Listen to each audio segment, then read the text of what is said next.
Olá para você que nos acompanha no Rádio TV News Conversas Atuais. Hoje nós vamos falar sobre os 35 anos do ECA, que é o Estatuto da Criança e do Adolescente.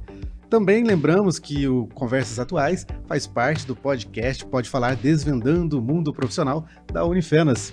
E o nosso entrevistado para esse bate-papo de hoje é o Dr. Marcelo Fernandes dos Santos, promotor de Justiça do Ministério Público de Minas Gerais e professor licenciado do curso de Direito da Unifenas. Seja bem-vindo, professor.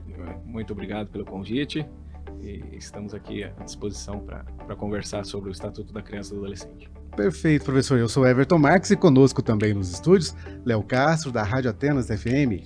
Agradecer novamente o espaço aqui, Marco, também professor, ao Everton aqui. Hoje um assunto super interessante. Estou mais uma vez empolgado aqui agora também para poder fazer várias perguntas aqui e conhecer um pouco mais também do ECA, pelo lado do Ministério Público e do professor. Marco Antônio Bastos, da TV Alfenas. Vamos lá, né, Everton? Professor, é um prazer recebê-lo. Conversávamos aqui no Bastidores, né? Depois de 15 anos de formado, encontrando com o professor aqui novamente. Vamos rememorar, né, Léo? Claro, bons tempos, né? Bons tempos, vamos lembrar sobre o ECA, né? Sim. Eu vou aqui fazer, então, um breve histórico. O Dr. Marcelo Fernandes dos Santos é promotor de Justiça do Ministério Público de Minas Gerais e atua na Vara da Infância e Juventude de Alfenas. O tema da nossa conversa é de extrema relevância, o Estatuto da Criança e do Adolescente, que neste ano completa 35 anos. Criado em 1990, o ECA se consolidou como um marco na proteção integral de crianças e adolescentes no Brasil. Ele assegura direitos e estabelece deveres da família, da sociedade e do Estado. Mas diante de muitos avanços, ainda persistem desafios. Como garantir que a lei saia do papel e se traduza em proteção efetiva? Quais os progressos já conquistados e o que ainda precisa ser feito? Essas e outras questões vamos discutir com o nosso convidado de hoje. Perfeito. Eu percebi, né, professor? Os dois estão empolgados, porque o senhor ministrou aula para os dois, né? Sim. Os dois egressos do curso de Direitos da Unifenas, aqui com o nosso professor. Doutor Marcelo, antes de iniciarmos propriamente na questão do ECA, nesse seu tempo como na promotoria de justiça, ligado à vara da infância, o que mais lhe marcou já na sua carreira? Eu tenho 26 anos de Ministério Público, já passei por diversas comarcas, diversas regiões do nosso estado. Já vi de praticamente quase tudo. Poucas coisas são impactantes, tão impactantes quanto a violação dos direitos sexuais de uma criança ou de um adolescente. Em termos mais comuns, né, os abusos sexuais sofridos por crianças e adolescentes. Esses casos, sempre quando a gente se depara, ainda nos traz comoção. Então, esses casos é que demandam, inclusive, maior emoção no combate. A gente aprende na faculdade, professor, que o ECA foi uma grande conquista. Como que era, para as pessoas terem uma ideia, como que era antes de existir o ECA, como que eram julgados os crimes contra as crianças e adolescentes? Os crimes contra as crianças e adolescentes, eles eram e continuam sendo regulamentados pelo Código Penal. O que acontecia é que antes do advento da Lei 8.069, né, de 90, que é o ECA, não existia o que a gente chama de proteção dos direitos da criança e do adolescente. Só existia até então o Código de Menores, que trazia a forma de responsabilização daqueles adolescentes que cometessem um ato infracional. Só para que fique bem claro, ato infracional é crime ou contravenção penal, que a gente chama essa nomenclatura para maiores de 18 e para menores de 18 e maiores de 12, sempre serão atos infracionais. Então, o Código de Menores só trazia isso. E o ECA, ele além de trazer isso, a forma de responsabilização dos adolescentes que cometem ato infracional, trouxe o que a gente chama de doutrina de proteção integral. Ele protege tentou proteger todos os ramos do direito da criança e do adolescente, que envolve o direito à saúde, à educação, à convivência familiar e os demais direitos e deveres da criança e do adolescente. Sim, professor, aí junto com isso também, eu tenho a percepção, né, até quando a gente está estudando, tem a impressão de que antes dessa proteção integral, depois do ECA também, da promulgação do ECA, havia sempre uma centralização no magistrado para poder decidir sobre a criança e o adolescente. Na verdade, era só criança, existia só uma nomenclatura, né? Hoje, após o ECA, quais são os autores, os atores, na verdade, né? Ministério Público, Municipalidade, o Conselho Tutelar, quais que foram as principais transformações depois desse advento da norma? Sempre, assim, na responsabilidade, antes do ECA, sempre havia responsabilização. Então, sempre ouvia as polícias envolvidas, o Ministério Público, o promotor, né? E o juiz para decisão. Mas sempre no aspecto criminal, no aspecto do ato infracional. A partir do ECA, o ECA trouxe uma série de órgãos que a gente chama de rede de proteção dos direitos da criança e do adolescente. Então, hoje, por exemplo, nós temos o órgão principal, a porta de entrada de todos os casos envolvendo crianças e adolescentes é o Conselho Tutelar. E o Conselho Tutelar foi criado pelo ECA. Só que o ECA não traz só questões relacionadas aos atos infracionais, ao aspecto criminal, mas também as que a gente chama de medidas de proteção em crianças e adolescentes que estão em situação de risco, em vulnerabilidade familiar ou até mesmo do Estado. E aí, então, nós temos essa rede de proteção que conta com o Conselho Tutelar, conta com o Ministério Público, conta com o Poder Judiciário. E facilitando, inclusive, o acesso à justiça para as crianças, para essas demandas específicas das crianças e dos adolescentes. Uma coisa que nós não falamos muitas vezes, o telespectador, por ser leigo, também não compreende. Sim. Quando nós falamos do Estatuto da Criança e Adolescente, é bom a gente dizer que criança é considerada até os 12 anos. Isso. E o adolescente Dos 13, 12. dos 13, podemos Não, assim dizer. dos Dos 12 12 mesmo. dos Dos 12 aos 18 anos de idade. Aos 17... Aos 18 incompletos. 18 é incompleto. Fez 18 adultos. Exatamente. Isso, exatamente. E desde que ele foi criado, o ECA, qual que foi o grande benefício do ECA? A garantia dos direitos da criança e adolescente. A previsão expressa. A Constituição Federal traz lá que todos têm direito à saúde. Tá? Só que aí vem o Estatuto da Criança e do Adolescente e fala, não, o atendimento é prioritário da criança e do adolescente, traz os direitos que eles têm, o direito ao trabalho, à formação educacional. Então, todos as demais normas relacionadas à criança e adolescente têm como parâmetro o Estatuto da Criança. Então, hoje, nenhuma outra norma da educação, da saúde, pode ser feita em contradição com o ECA. Sob pena de ser considerado inconstitucional. Então, vamos dizer assim, o grande benefício para os crianças e adolescentes é a previsão expressa de seus direitos no Estatuto da Criança e do Adolescente. E o senhor observa, nesses seus anos de atuação como promotor, que esses direitos estão sendo respeitados? Não. O Everton, o próprio Estatuto da Criança e do Adolescente, no seu artigo 4º, ele traz uma regra de quem deve observar os direitos e deveres da criança e do adolescente. É uma regra. E parece que não tem uma essência como foi feita a redação, mas ela tem uma essência. Então ele fala assim, é dever da família, da comunidade, da sociedade, do poder público, do Estado, garantir todos os direitos da criança e do adolescente. Essa redação, ela não foi feita aleatoriamente, ela foi feita de propósito. Porque são os entes que devem garantir como preferência os direitos da criança e do adolescente. Então, o primeiro lugar onde a gente tem que zelar pelos direitos da criança e do adolescente é a família. E, infelizmente, é onde a gente vê a maior violação dos direitos da criança e do adolescente, na família. Passando da família, a família não deu certo, precisou de ajuda. Aí a gente vai para a comunidade, para a sociedade, para o poder público. Então, em todas essas camadas há violação dos direitos da criança e do adolescente. Em todas. E aí que entra, então, a gente. Entra o Conselho Tutelar, entra o Ministério Público, entra o Poder Judiciário, para garantir que esses direitos sejam minimamente respeitados. Seja por qualquer um deles. Seja a família, seja a sociedade, seja o Estado. Então, infelizmente, ainda há muitas pessoas falam, assim, em termos gerais, que no nosso país, no Brasil, nós precisamos de leis. Leis nós temos. Nós temos leis muito bonitas, E várias. E muitas com previsões excepcionais. E uma delas é o Estatuto da Criança e do Adolescente.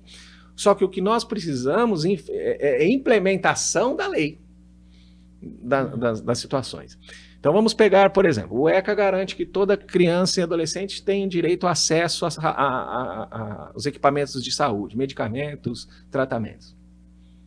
Hoje em dia, uma das coisas que mais tocam na minha promotoria é demanda que o Estado ou o município não fornecem os mesmos medicamentos. Então vejam vocês que o próprio Estado, como um todo, faz uma lei e o próprio Estado descumpre o dispositivo da própria lei. Então aí é isso que eu falo. Então, infelizmente, a gente precisa de políticas de implementação para garantir, para efetivação dos direitos, porque direitos nós temos. É uma contradição, né? Isso que o professor acaba de nos trazer. Eu conheço uma realidade aqui de Alfenas também, eu acho que já até chegou no Ministério Público também, junto com a Defensoria Pública, de um caso semelhante de um jovem de 17 anos que ele necessita de determinado medicamento, né? E que o Estado não quer abastecer a família nesse sentido. E aí precisa dessas medidas judiciais que o próprio governo acaba não querendo respeitar, não, doutor? Sim, sem dúvida. E veja você que mesmo nós temos casos que mesmo com ordem judicial, com sentença transitada em julgado para o Estado ou para o município fornecerem, eles não fornecem. Então, a gente sabe que a compra, a aquisição de bens e produtos pelos entes públicos não é tão simples. Então, hoje em dia, para a efetivação desta compra, o que a gente tem feito? Depois que a gente tem essa ordem judicial de obrigação de fornecer, a gente está pedindo bloqueio de valores, o juiz determina o bloqueio do dinheiro da conta do Estado ou do município, e aí ou se faz a aquisição direta do processo para o fornecedor, ou a gente expede o alvará para a família compra e depois presta contas. Entendo. Uma coisa que eu descobri, que eu achei, assim, de certa forma interessante, quando a gente foi bater na porta do governo para pedir um medicamento de alto custo, o que o funcionário me explicou, não sei se é verdade, professor, é bom que o senhor está aqui, o senhor pode esclarecer. Ele estava me explicando que o governo até dá, só que ele precisa de uma sentença do juiz para garantir que a pessoa não vai pegar aquele medicamento e vender. O que estava acontecendo? A pessoa precisava do medicamento de alto custo, o Estado dava, ele pegava e vendia. Às vezes estava precisando, ele vendia para ganhar um dinheiro em detrimento da própria saúde. Infelizmente, essas coisas erradas, a gente e a gente que paga por isso, né? Quantas e quantas... Essa semana mesmo eu vi uma notícia, e quando isso é corriqueiro até, infelizmente, muitas campanhas que são feitas por pais, para ajudar determinada criança ou adolescente, aí é rescado aquele monte de dinheiro, e ao invés de destinar, dá destinação de verba. Pra viagem. Pra viagem. Eu vi isso aí, inclusive, essa semana, uma reportagem sobre isso. Infelizmente, tem que tratar com essa Mas situação. o que eu ia perguntar para o senhor, como que a pessoa ela consegue chegar no Ministério Público? Está tendo algum problema? Como que ele faz para chegar até o Ministério Público? Primeiro ele procura o Conselho Tutelar, ele pode procurar o Ministério Público? Como que funciona isso hoje? Marco, tudo depende. Então vamos pegar assim, por exemplo, vaga em escola. Uma coisa que sempre corriqueira também, né? Porque, por exemplo, a pessoa mudou de cidade, chegou aqui, está instalado, passou a morar em determinado bairro, no bairro não tem, na escola está cheio.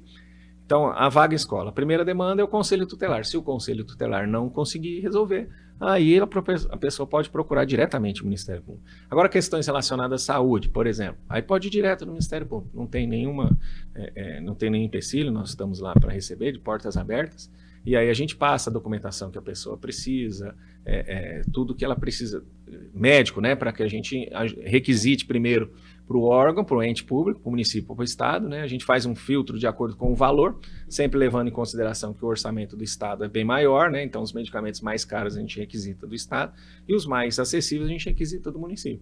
Em caso de negativa, aí a gente ingressa com a ação. Mas o Ministério Público, sempre para essas demandas, está de portas abertas, a população que desejar pode ir lá, será atendido, será orientado, devidamente orientado. Certo. Professor, e também a gente estava falando de políticas públicas, né, das leis. Existe alguma lei que o senhor observa que está sendo respeitada ou está sendo implementada? Existe alguma de exemplo no âmbito do ECA, por exemplo, lei Henri Borel, ou uma lei do marco inicial da primeira infância, alguma norma nesse sentido? Leonardo, você tocou num ponto muito, muito bom, que eu sempre tenho nas minhas explanações por órgãos, quando eu vou falar. Veja você o seguinte, o ECA é de 1990, e o ECA trazia lá assim, medidas de proteção quando a criança era agredida, por exemplo, tá? Pelo pai, pelo padrasto de casa. Que é o caso do Henri Borel. Vou chegar lá. Então nós estamos falando de 1990. Sabe qual que era a única medida que tinha previsão antigamente? Era só de afastamento do agressor do lar. Só. Aí veio a Lei Henri Borel, se eu não me engano, 2019, por ali, no, mas 14 alguma coisa, o ano correto. Aí eu te pergunto o seguinte, quantos Henris Borels nós tivemos no nosso país de 1990 à promulgação da lei? Porque o que a Lei Henri Borel trouxe? Agora ela reproduziu uma série de medidas protetivas para a preservação não só da criança e do adolescente agredido, violado, mas de seus familiares, inclusive da pessoa que fez a denúncia.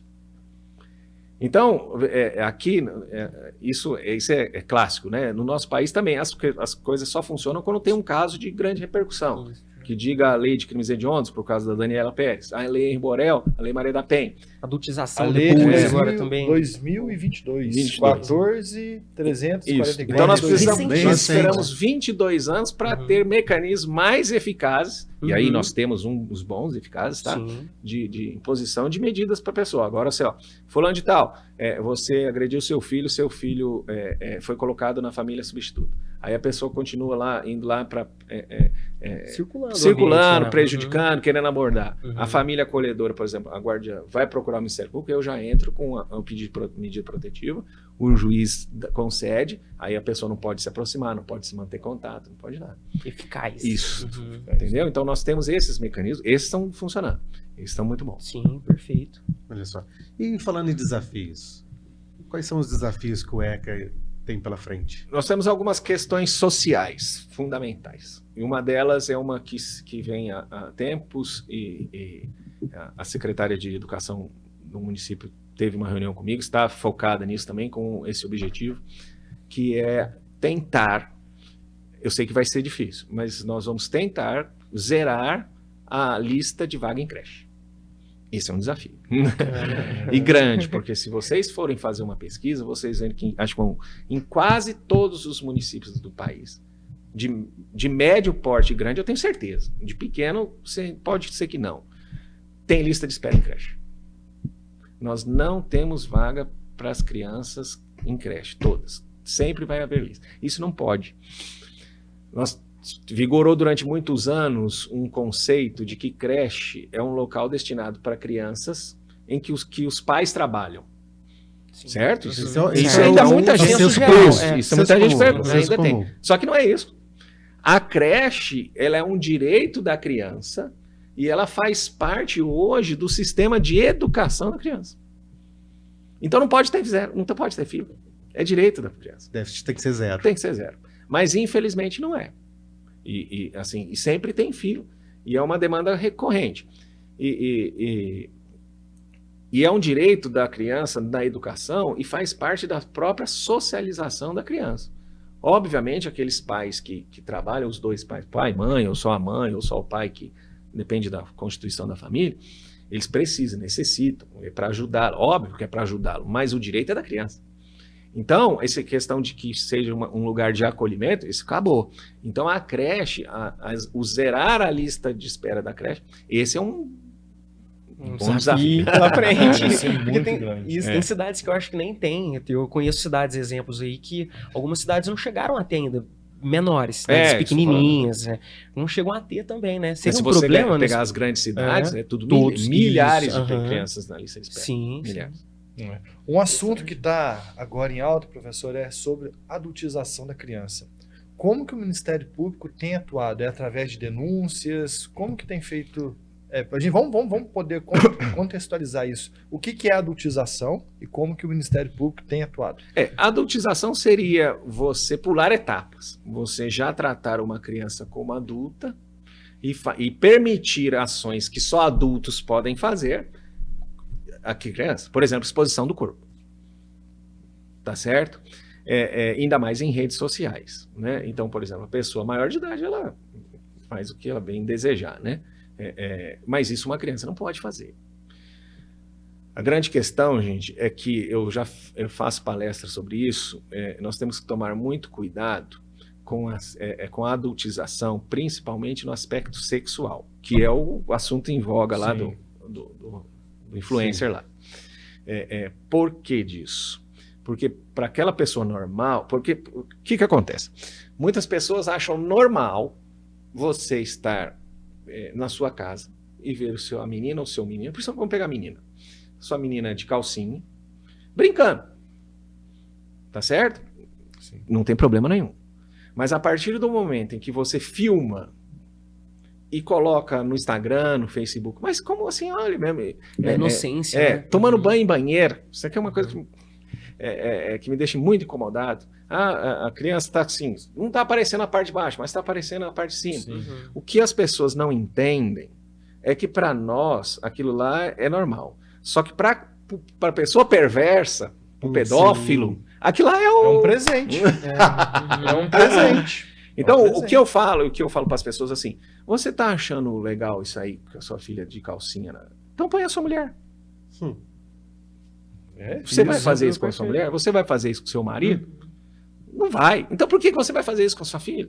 Ah, mas isso é normal. Mas você tem que entender que, principalmente nesse universo das redes sociais, nós temos... É um perigo. Tá? A gente não sabe quem está vendo. Então a gente não pode fazer esse tipo de situação adultizando esse tipo de situação para não facilitar a vida dos pedófilos. E até mesmo dança sensual, dança que... Ô, Marco, às vezes propositais, né? Aí nesse ponto já chega a ser proposital, Marco, né? Existe um promotor muito, até amigo meu, o Dr. Carlos José, já esteve aqui inclusive na Unifenas, ele é muito dedicado nesse aspecto de combate à pedofilia. E o que ele fala, às vezes você fala assim, mas não é possível que isso... Porque a pessoa, os pedófilos, às vezes, ele não ganha. Aquilo lá, tomando banho, aparecendo as partes, ainda que mínimas, íntimas, aquilo para lá é o delírio. Mas, às vezes, por exemplo, uma simples dança, quando eles vão vender isso na Deep Web, nas coisas, eles não vendem o conteúdo, só eles vendem pacote. E aí a dança sensual inclui no pacote. Exatamente. Então a gente tem que ter muito cuidado com isso. A gente precisa filtrar muito isso. Eu tenho o costume de filtrar dos meus amigos. Quando eu vejo alguma coisa, fulano, tira isso. Não, já tô tirando, já tô. Mas falta sim. Talvez orientação. Não é não. Às vezes falta de pensar como o criminoso pedófilo pensa. Sim. Será que a as redes sociais cultura, não conseguem mas também? a cultura também, você imagina, a gente tá, lógico, a gente não tem preconceito, cada um escuta a música que quer, ouve o que quer. Mas a gente tem certos tipos de músicas que propõem aquilo. E às vezes os pais ouvem, os amigos ouvem, a criança acha aquilo legal e começa a sensualizar. Né? É o ambiente. A criança é produto do meio onde que ela vive também. Aonde que está o problema. Então a nossa cultura, infelizmente, hoje, ela traz isso. Só que as pessoas, igual o senhor falou, não pensa como um pedófilo vai pensar. Observando isso que você está falando, então certos ritmos musicais é passível futuramente... Isso aí é cultura, né? Cada um... se muitas pessoas criticam determinado ramo porque fala disso, fala daquilo. Isso é um meio cultural, né? Sim. A questão é a gente conseguir fazer com que haja a faixa etária destinada para esse tipo de situação. Entendi.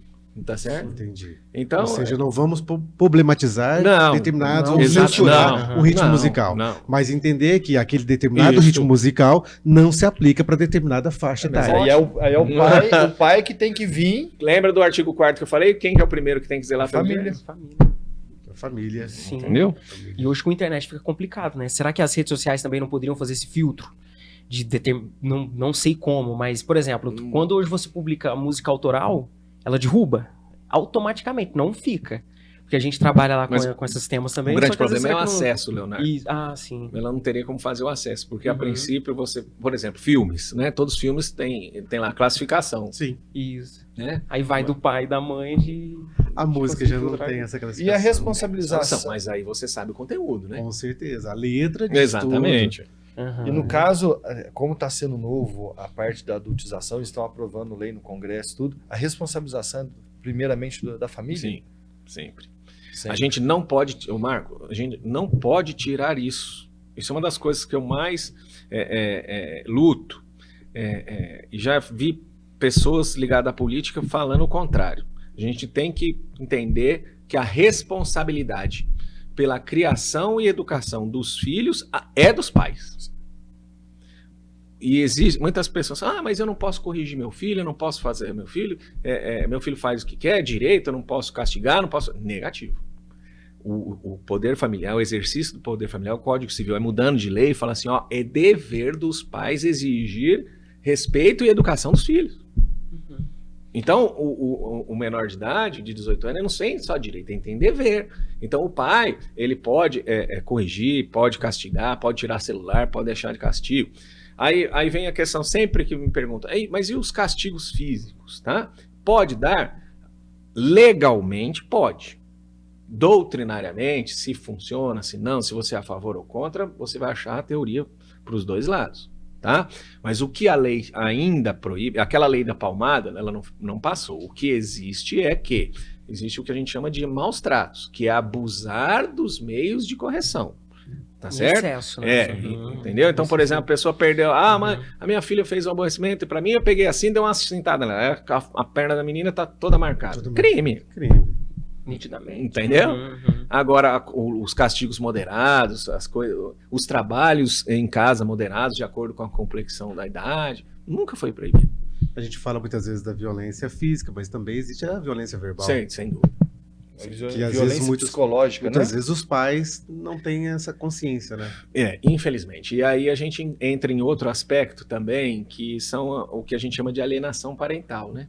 Nas disputas, que aí também é da minha alçada de trabalho, nas disputas entre pai e mãe, que aí há a pressão psicológica, um fala mal do outro, não vai com ele não, que senão eu me mato, eu vou morrer. Isso tudo é uma forma de violência psicológica, né? E um pai, nesse caso, ele pode recorrer à justiça? Sim, pode. O pai ou a mãe? Sim, sempre. Que tem esse problema, essa questão. E aí desemboca na escola. O problema do aluno, principalmente na escola, porque aí vem uma família desestruturada, e o aluno ele chega na escola e ele não tem condições. É um aluno bagunceiro, é um aluno que dá trabalho, ele vai passando de escola em escola em escola, entendeu? E ninguém quer ficar com ele, mas se for ver, a culpa não é dele, porque ele foi criado num ambiente totalmente agressivo, totalmente de violência psicológica, onde que cai nisso que a gente está falando. E doutor Marcelo, isso que o Marco acabou de dizer, me relembra algumas vezes que eu já vi de professores do ensino fundamental que dizem justamente isso, que o ECA às vezes acaba beneficiando tanto a criança que essa criança deixa de respeitá-los na sala de aula e o próprio professor não sabe como lidar com essa situação. Qual é o limite de um professor dentro da sala de aula para exigir a disciplina de um aluno dentro da sala de aula? Ô Everton, eu vou falar uma questão que o Marco tocou, mais um assunto socialmente muito importante, que tudo desemboca na escola. Graças a Deus. Porque a escola é o lugar onde a gente descobre as coisas. Sim. É onde o amiguinho fala que o padrasto, o pai, o tio, o irmão está passando a mão nas partes íntimas, está abusando. Onde o pai e a mãe está batendo nele. Onde o menino chega com fome, sujo.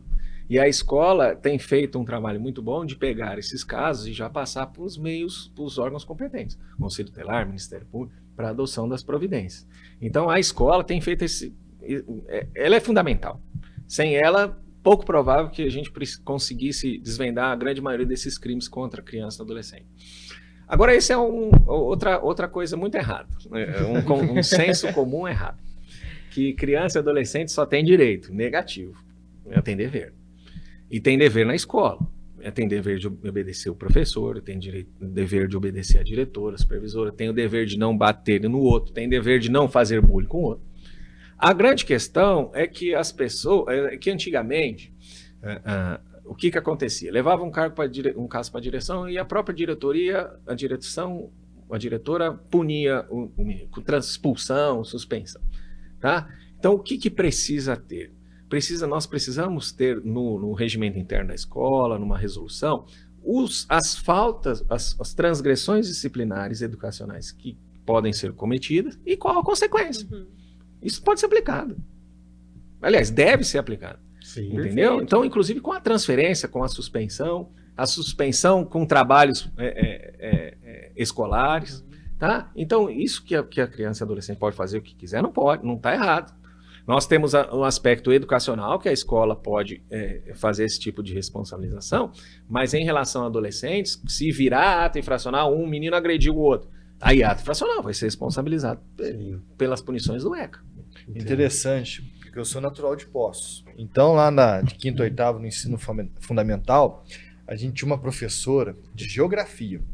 No primeiro dia de aula, ela colocava 10 regras básicas na sala de aula. Então ela já fazia um tratado ali, um acordo com todo mundo.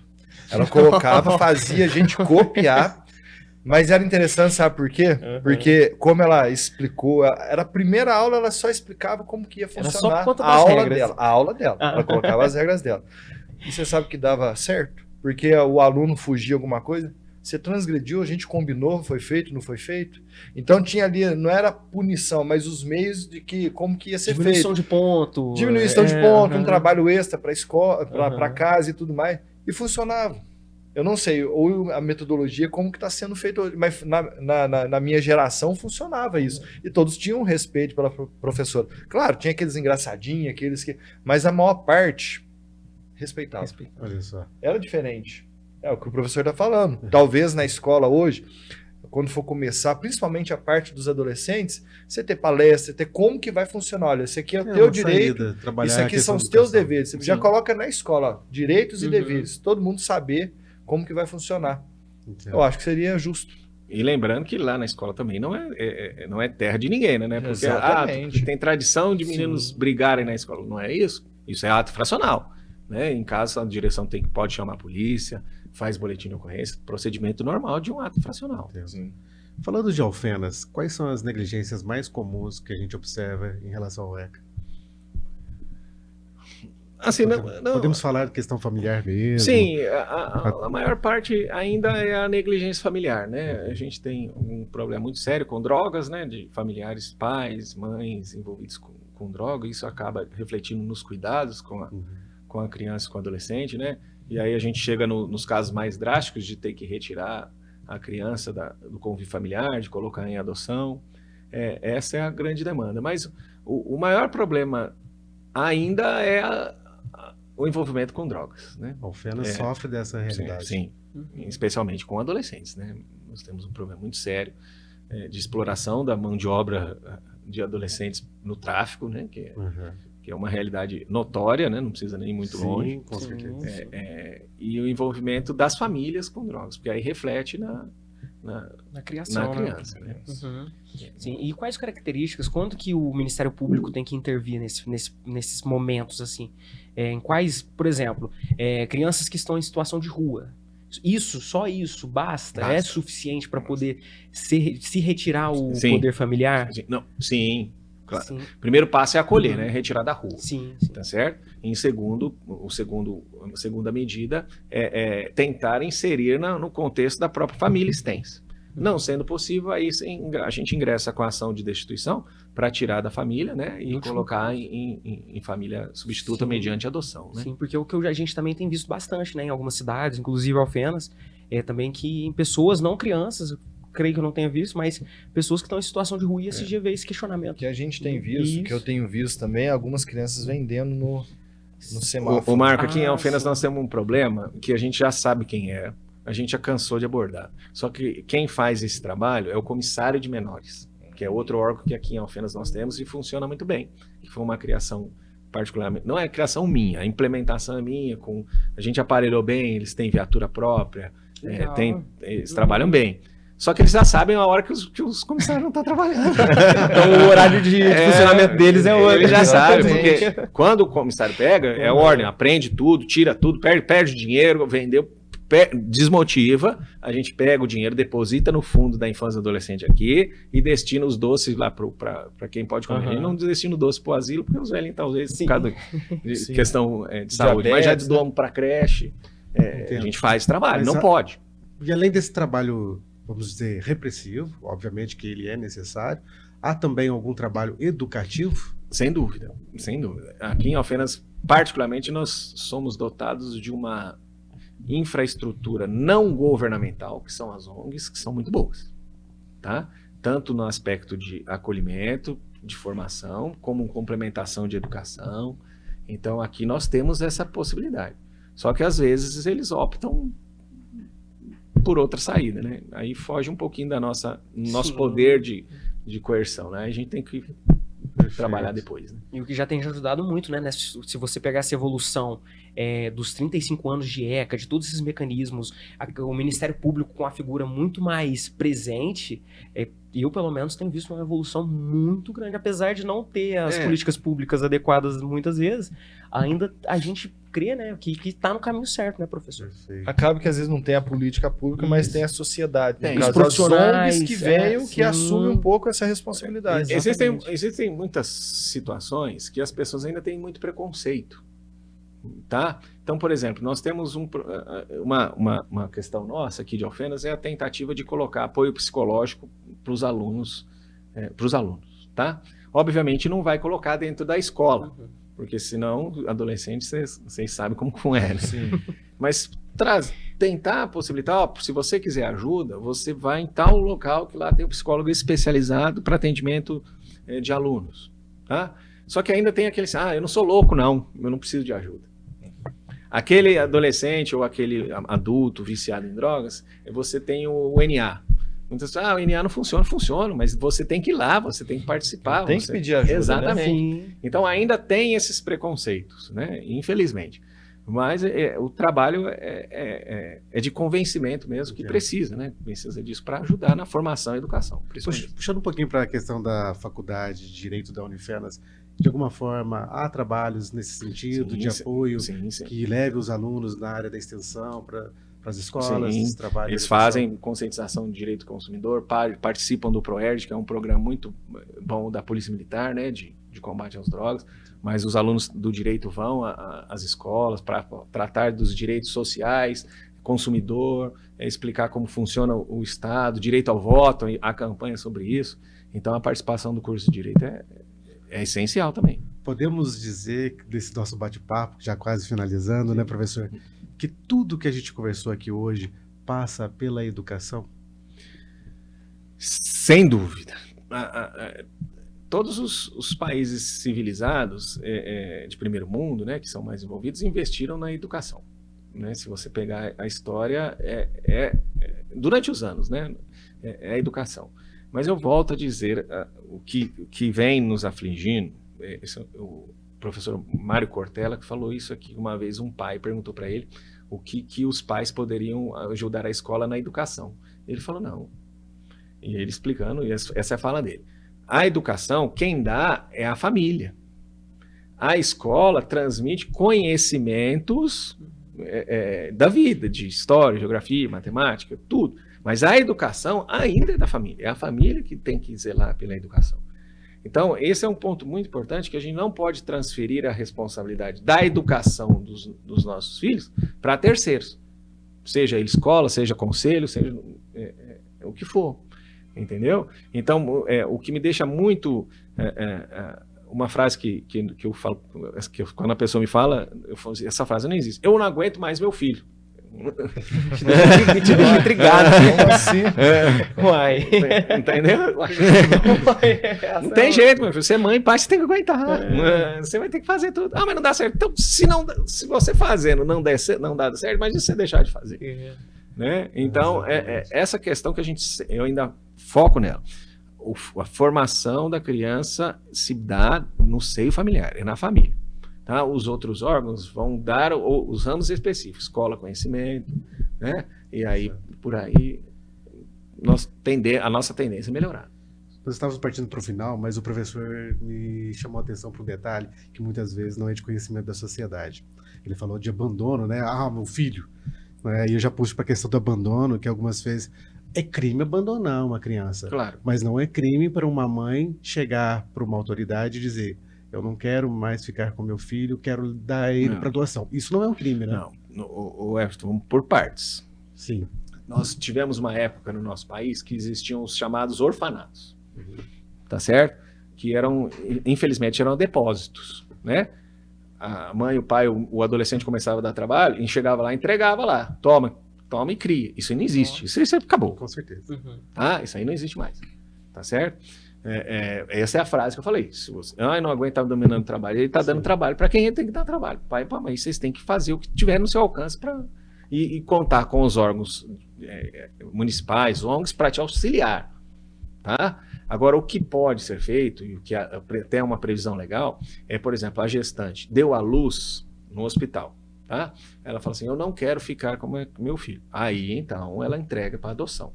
tá certo? E o ECA hoje, tratando sobre isso, hoje não, né? Há muitos anos, acabou o que a gente chamava de adoção à brasileira, que a pessoa pegava o filho, já entregava, já vendia, entregava para alguém, entregava de forma irregular, né? Então, o que acontece? Se uma gestante fala que não quer não quer cuidar da criança, então a gente já pega, já designa uma audiência.